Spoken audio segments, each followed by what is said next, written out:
Hey, I want to thank you for joining us here on this edition of Polk Place.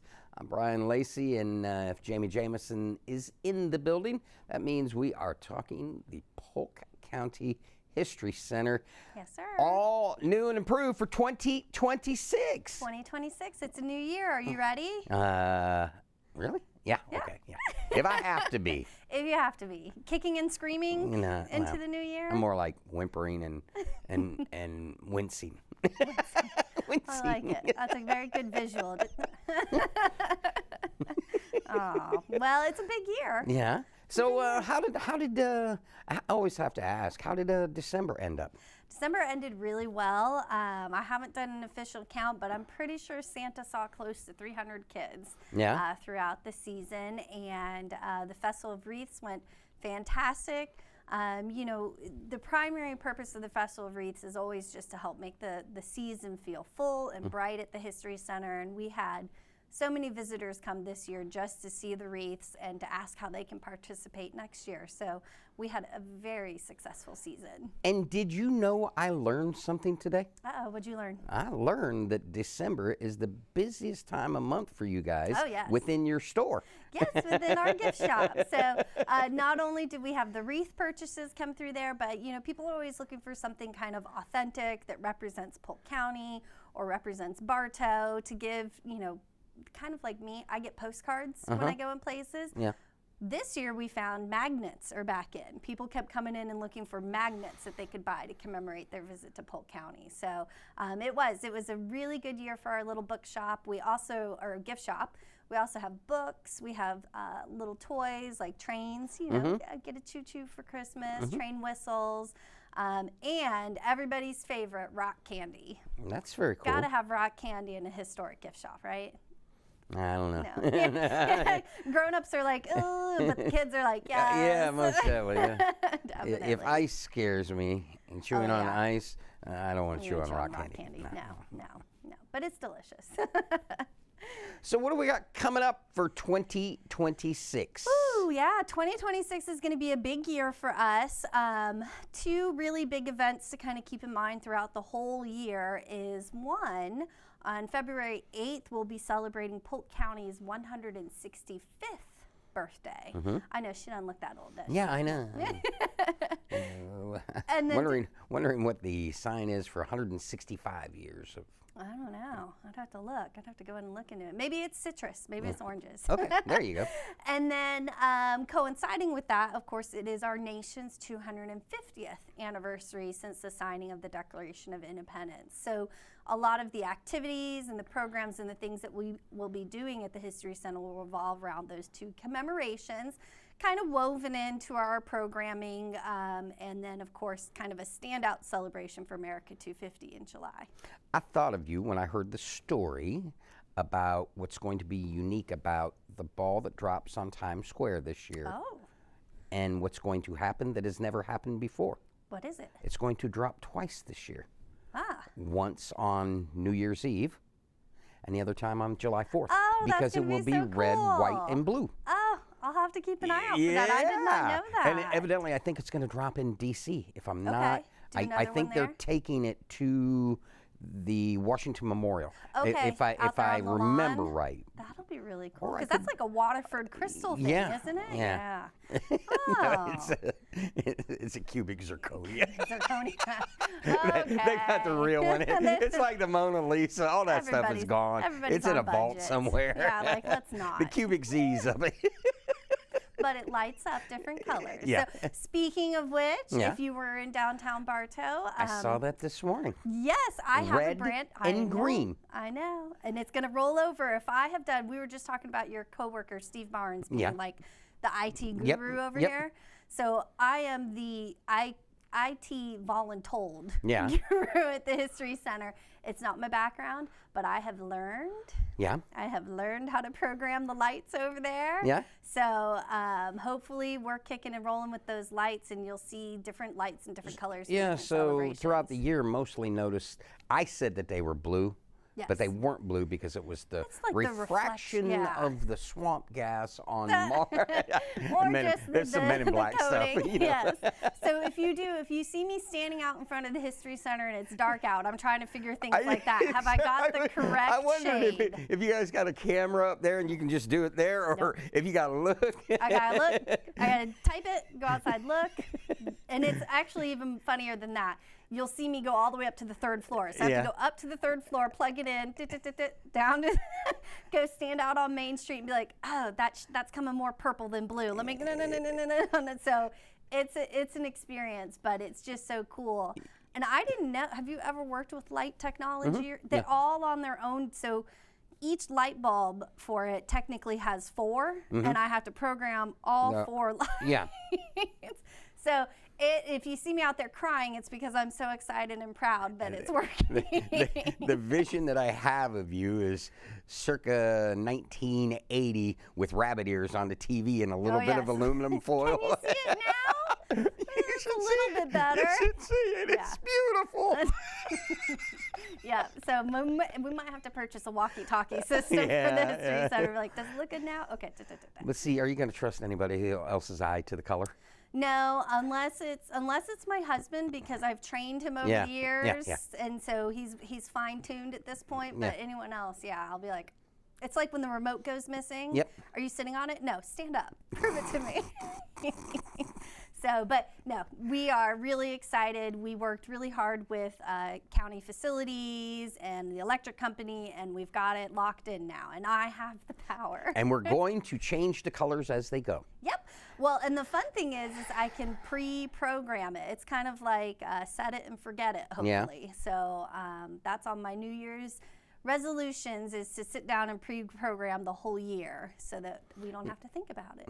So what else we got going on? So then we just roll right into our regular programming. So starting on January the 3rd, we are back in the cemetery at 9 a.m. for the cemetery tour. This one is at Oak Hill, though. So we meet at the History Center and we do a little walking tour of downtown Bartow on our way to Oak Hill Cemetery.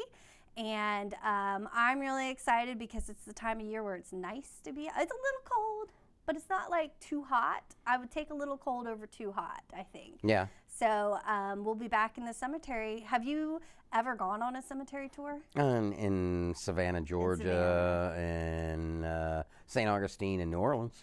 And so what did you enjoy about the cemetery tour? The stories.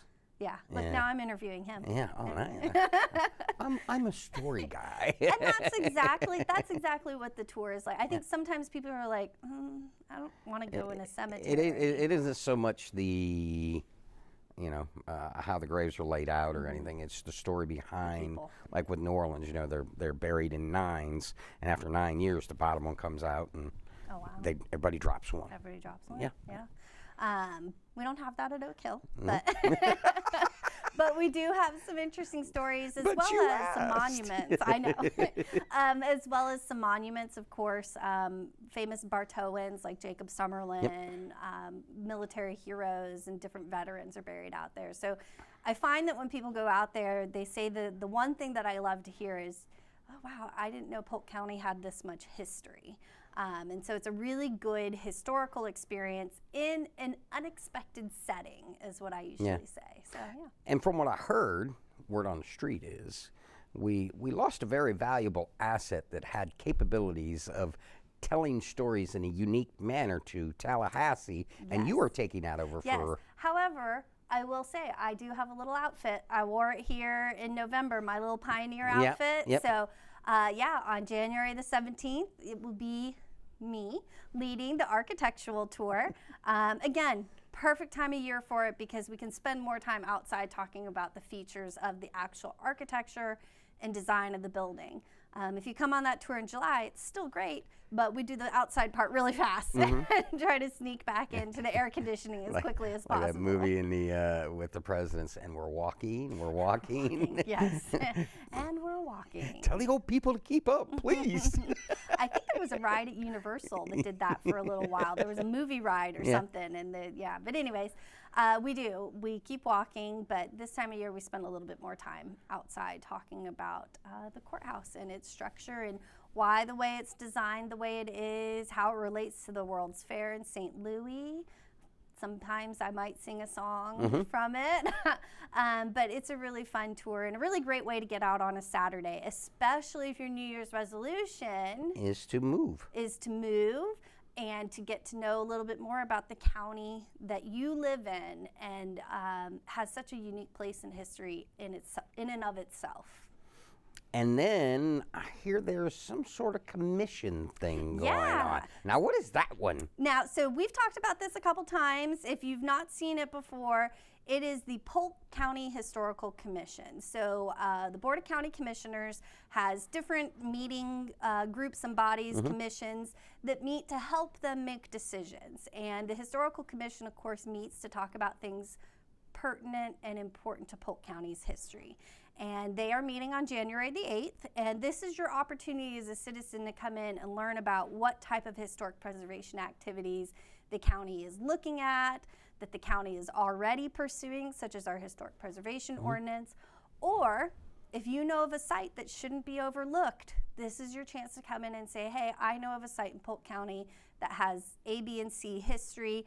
How do I get it preserved? And this is the board and the body that sits to help you navigate those paths. And doesn't it have something to do with the markers too? Yep. So the Historic Marker Program is part of the Polk County Historical Commission. So if you've ever seen those brown metal, well, iron, they're cast. But they kind of look copperish. They do. With a little bit of age. A little bit, a little bit of aging to it.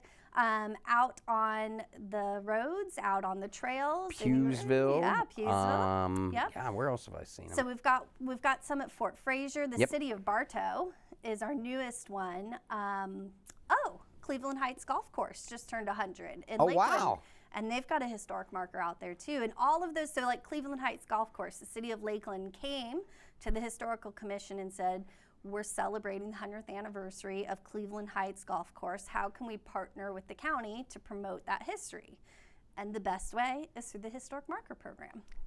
I wonder if those peacocks have always been a part of that 100-year history, or where they fit in that. Maybe, I don't know. We'd have to dig into that. Do you know who did the research on that? And I heard she snubbed you for this month. Oh, yeah. Well, it's holidays. It is. I know. We'll let her go home. But no, Shannon did all of the research. Yep. So that'd be a really good question for her when she comes back in. And in addition to that, what ones she's working on for this year? Because I know that there's a few out there right now in progress. Yeah, our Visit Central Florida guys, a whole lot of golf tournament stuff out there. So I've shot a lot out there, and they only stay in one area, out on the back part of the golf course by one of the bathrooms. I mean, usually I would say they feel safe there. Because you've ever seen Mark Jackson hook a ball? Oh, no, I don't know. I can't say anything because I don't even putt-putt. I'm so horrible at it. I turned into Billy Madison out there on putt-putt. It's not pretty. Can't you just go home? My family won't play with me anymore. No one will talk to each other at the end of it. So I can't say anything about anybody's golf skills. I'm sure you're great, Mark Jackson. All right, anything else going on? Yeah, so then, of course, Shannon Graham took November and December off from the Genealogy Speaker Series, so that will be starting back up on January the 31st. And it's a really good topic if you spent your vacation doing research in your family history and genealogy. The presenter is going to look at how do you take all of those facts and figures and points on a line and make them into a story. And do you use pictures? What format do you share that with your family members? So it's kind of going to be like a DIY for sharing your family history. Yeah. So that's about it, huh? That is about it. Of course, we'll roll into January and February for me. I have a lot of school groups visiting. So if you are a school and you're considering taking a tour of the History Center before the end of the school year, now is the time, because I am getting booked. So there's only going to be so many openings left. And then in March, we'll be excited to bring back our Festival of Writing, which we partner with the students from Southeastern University to do. Looking forward to that. I am too. And listen, man, I'm somewhat flummoxed that you didn't say anything about I'm our so little. sorry. It is beautiful. Look at the new glow up. Yeah, the studio glow has had a glow up. They done glowed it up. They done glowed it up. It looks absolutely so much brighter in here, and it makes sitting with you all the more wonderful. Yeah. Steve Barnes, Brian Ilguth, Miles Vance, and Al Garcia, just to name a few, did the incredible work on it. Changed it. It looks beautiful. Yeah, it does. It does. I might hire them. Come over to my house because that needs to be painted. All right. Well, we will see you again next month. All right. All right. Thank you. Polk County has a rich history and heritage, and the Polk County History Center is continuously thinking of new ways to help Polk residents experience that history. Located at 100 East Main Street in Bartow, the History Center is open 9 a.m. to 5 p.m. Tuesday through Saturday. Need more information about exhibits and events? You can check them out on the web at polkhistorycenter.org or give them a call, 863-534-4386. If you enjoyed that episode of Polk Place, I invite you to like, share, and subscribe to the channel, and even check out the next one.